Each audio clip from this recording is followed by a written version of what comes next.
کہ اگر tension free جینا چاہتے ہو تو انسان یہاں امیدیں ٹوٹ جاتی ہیں، پھر انسان کا غم بڑھتا ہے، انسان مغموم ہو جاتا ہے۔ اسی لیے میں اکثر یہ کہتا ہوں ان نوجوانوں سے جو جن کو کچھ نصیحت کی جائے تو وہ کہتے ہیں کہ مولانا ہماری لائف ہے، ہمیں انجوائے کرنے دی جائے۔ یہ ابھی تو ہماری لائف ہے، ہماری اپنی لائف کو ہمیں انجوائے کرنے دیا جائے۔ نادان، کس نے کہا کہ تیری اپنی لائف ہے؟ تیری لائف ہے کہاں؟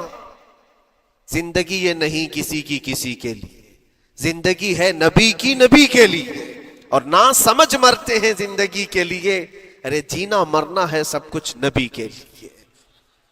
جو خواہشات کو لا کر کے حضور کے قدموں پر رکھ دیتا ہے تو پھر وہ کہتا ہے میرے عزیزو، وہ پھر آ کر کے یہ کہتا ہے اپنی خواہشات،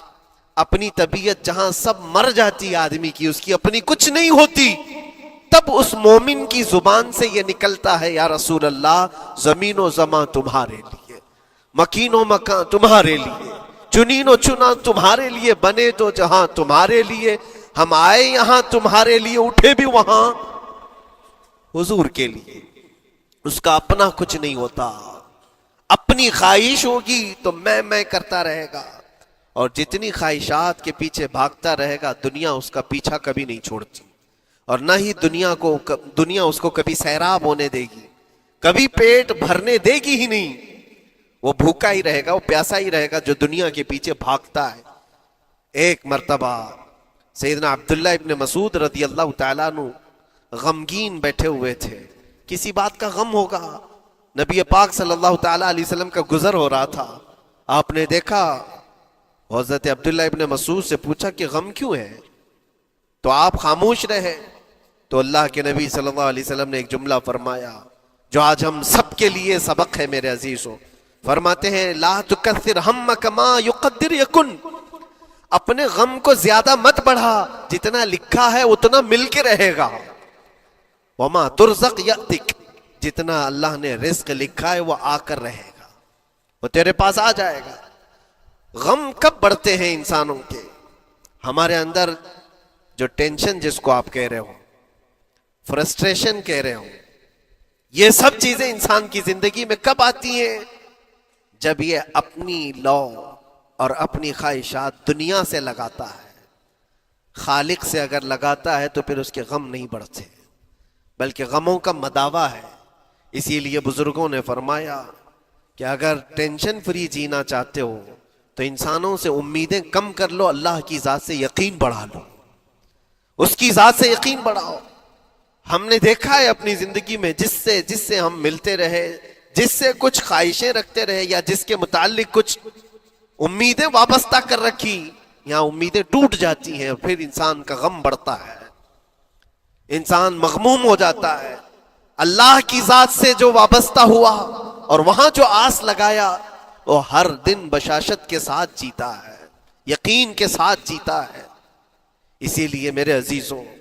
یہاں جس نے بھی اپنے خواہشات کو دنیا کے ساتھ لگایا ہے اسے کم کرنا ہے۔ لا تکثر ہمک ما یقدر یکن، اللہ کے نبی فرماتے ہیں اپنے غموں کو زیادہ مت کر، جتنا لکھا ہے اتنا تجھے مل کر رہے گا۔ اس دار فانی میں، اس عمل کی دنیا میں ہم نے اپنے بہت ساری چیزیں پھیلا رکھی ہیں۔ ایک چیز میں آپ کو بتاؤں کہ کبھی کبھار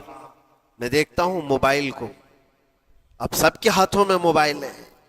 اور کبھی کبھار یہ اسٹک بھی ہوتا ہے، اچھی کمپنیوں کے موبائل بھی اسٹک ہو جاتے ہیں،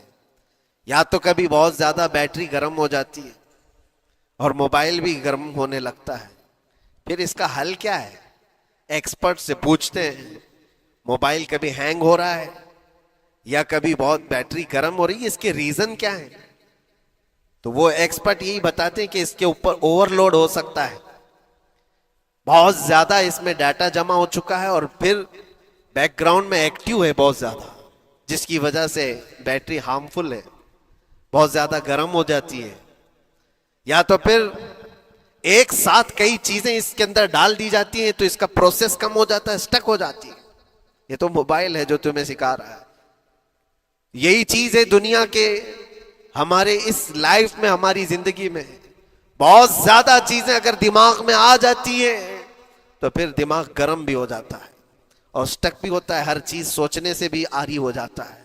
صحیح طریقے کے فیصلے نہیں لے پاتا۔ اچھا نقصان کیا ہے اس کا؟ سیم ہم نے موبائل ایکسپرٹ سے بھی پوچھا،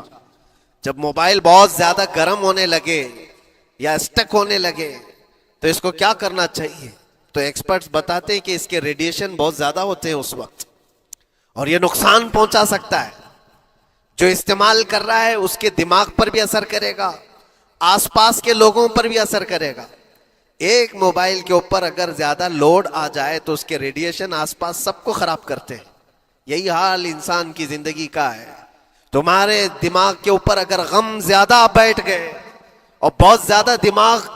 حاوی ہو گیا تو خود کا تو نقصان کرو گی ہی، آس پاس جتنے ہیں سب کا نقصان کرو گے۔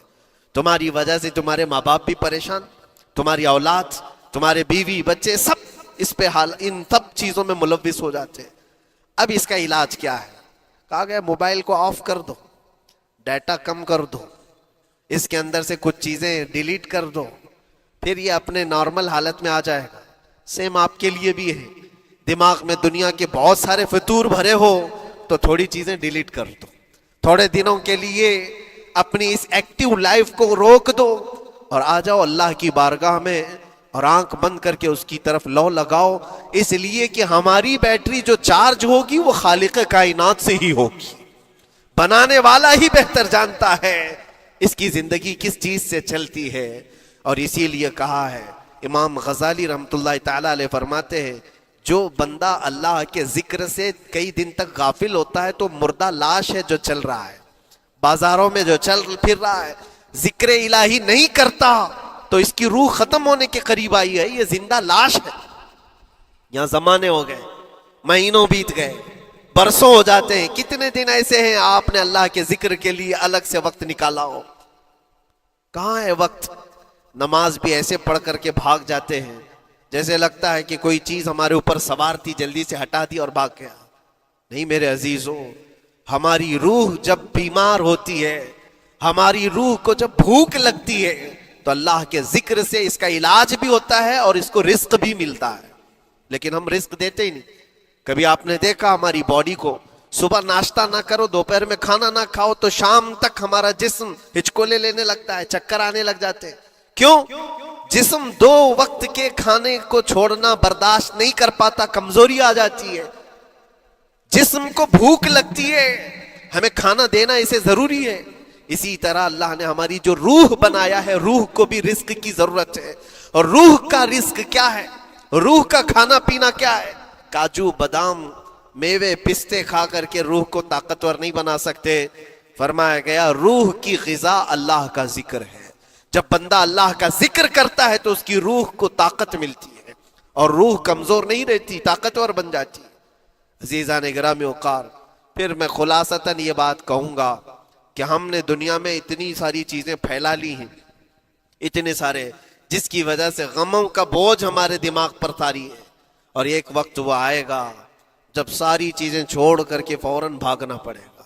نکلنا پڑے گا۔ کچھ لوگوں کے متعلق کہا گیا ہے کہ روح نکلنے کے وقت اس کو بہت تکلیف ہوتی ہے، سب کے لیے نہیں، کچھ ایسے لوگ ہیں جن کی روح نکلنے کے وقت درد زیادہ ہوتا ہے، تکلیف زیادہ ہوتی ہے مرنے کے وقت۔ پوچھا گیا کیوں؟ کہا کہ یہ روح جو ہے اس کی ساری بنائی ہوئی چیزوں میں اٹکی ہوئی ہے، اس کی اولاد میں بھی ہے، اس کے مال میں بھی لگی ہوئی ہے، اس کے گھر میں بھی لگی ہوئی ہے، اس کے جائیداد میں بھی لگی ہوئی ہے۔ روح جب نکل رہی ہوتی ہے ان سب چیزوں سے بھی نکل رہی ہے، جہاں جہاں اس کی خواہشات لگی ہوئی تھی سب جگہ سے کھینچا جا رہا ہے، تو درد بڑھتا چلا جاتا ہے، تکلیف بڑھتی چلی جاتی ہے، اور پھر وہ جب دیکھ رہا ہوتا ہے خالی ہاتھ جا رہا ہو، تکلیف زیادہ ہوتی۔ اسی لیے میرے عزیز و اللہ کے نبی صلی اللہ تعالیٰ علیہ وسلم کا جب آخری وقت آیا، آپ کے وصال کا وقت آیا، حضور نے اپنی بیویوں کو بلایا، ازواج مطہرات کو بلایا اور پوچھا کہ کس کے پاس کتنا سونا ہے، کتنا زیور ہے۔ ازواج مطہرات نے کہا میرے پاس اتنا ہے، ان کے پاس اتنا ہے، سب نے اپنے چاندی سونے کے زیورات لا کر پیش کر دیا۔ حضور پاک صلی اللہ علیہ وسلم نے فرمایا اے میری بیویوں، اے میری ازواج، اگر تم چاہو تو یہ سب اللہ کی راہ میں خیرات کر دو، اللہ کی راہ میں اس کو وقف کر دو، خیرات کر دو۔ بیویوں نے پوچھا یا رسول اللہ صلی اللہ علیہ وسلم کیا آج سے سونا چاندی پہننا حرام ہو گیا ہے؟ کیا ہمارے لیے ناجائز ہو گیا ہے؟